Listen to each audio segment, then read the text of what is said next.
IPL. IPL final match నిన్న మనం చూసాం. హోరాహోరీగా జరిగిన ఫైనల్ మ్యాచ్‌లో ఆర్‌సీబీ కప్పు కొట్టి విజయోత్సవ ర్యాలీని బెంగుళూరులో ఈరోజు జరుపుకుంది. ఎలా జరుపుకుందంటే 11 మందిని చంపి, 47 మందిని గాయపరిచి విజయోత్సవ ర్యాలీ జరుపుకుంది. ఇలాంటి విజయోత్సవ ర్యాలీ అవసరమా? 'పుష్ప 2' సినిమా థియేటర్‌లో రిలీజ్ అయితే ఒక స్టాంపేడ్ అయ్యి ఒక ఆవిడ చనిపోతే అల్లు అర్జున్ తీసుకెళ్ళి అరెస్ట్ చేసి తర్వాత రోజు రిలీజ్ చేశారు. దానికి సినీ వర్గం, అలాగే ప్రజలు, అభిమానులు ఎంతో డిస్కషన్స్ చేశారు. అలాంటి 'పుష్ప 2' సినిమా మీద ఎంతో నెగటివిటీ క్రియేట్ చేశారు జనాల్లో. ఇప్పుడు క్రికెట్ మీద కూడా అంతేనా?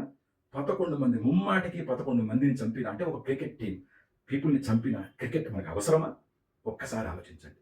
ఇలాంటి విజయోత్సవ ర్యాలీలు చేసేటప్పుడు కొంత ముందు జాగ్రత్త చర్య చేయని ప్రభుత్వం ఇది తప్ప? లేకపోతే ఇలాంటి విజయోత్సవ ర్యాలీని చేయడానికి ఆర్‌సీబీ యాజమాన్యం తప్ప? అదర్‌వైజ్ ఇలాంటి విజయోత్సవ ర్యాలీని ప్రోత్సహించిన క్రికెటర్స్ తప్ప? విరాట్ కోహ్లీని మనం నిలదీసి అడగాలా?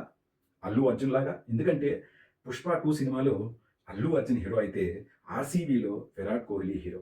100% I respect cricket. I respect Virat Kohli. కాకపోతే 11 మంది ప్రాణాలండి. 47 మంది గాయపడ్డారు.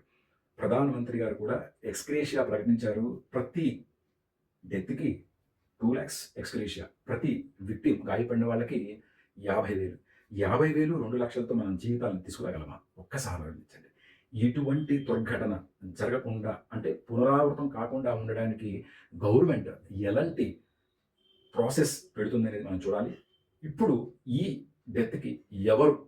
ఈ ప్రాణాల ఖరీదు ఎవరు? ఒక్కసారి ఆలోచించండి. విరాట్ కోహ్లీనా? కాంగ్రెస్ గవర్నమెంటా? లేకపోతే క్రికెటర్సా? ఆర్‌సీబీ యాజమాన్యమా? Please text me. మీరందరూ కూడా మీ వాయిస్ అవుట్ చేయాల్సిన అవసరం ఉంది. క్రికెట్ అనేది ఒక ఐపీఎల్ అనేది వాళ్ళకి క్రికెటర్స్‌కి మాత్రమే డబ్బులు తెచ్చే గేమ్.